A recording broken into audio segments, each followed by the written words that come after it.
મારીને ઈસુ બાપુને ઘણું થોડુંક છેટું પડી ગયું. એ સમયની અંદર મારું પ્રથમ પગથિયું, જ્યારે પહેલું પગથિયું મારું હતું, ત્યારે હું બાપુ પાસે ગયો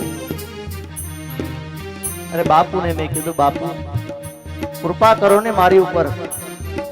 ઈસુ બાપુને કીધું, પૂજ્ય રામ બાપુને કીધું, બાપુ સવારે મળશે તો હું રાત્રિ રોકાણો, કે બાપુ સવારે મળે ને મને દર્શન થાય ઈસુ બાપુના, મારે ઈસુ બાપુના દર્શન કરવા. પહેલું પગથિયું મારું ભક્તિનું.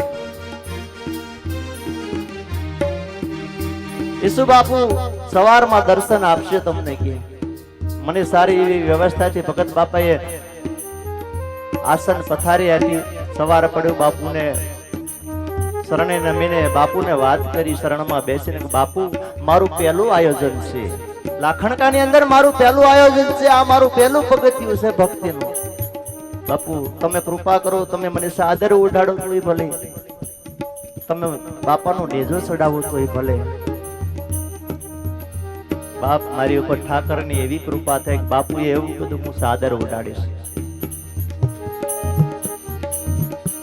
આ મારો બાવળિયાળીનો ઠાકર, મારો ઈસુ બાપા, આજ ઈ પીરાઈના ઘર છે બાપા, ઈ પીરાઈના ઘર.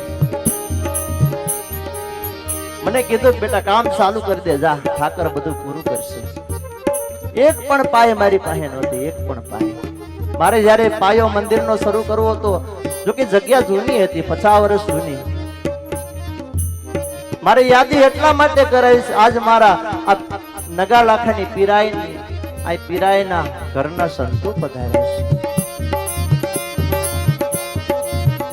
આજ એની કૃપાથી બાપ અહીંયા સુધી આનંદ કરવી છે, એની કૃપાથી.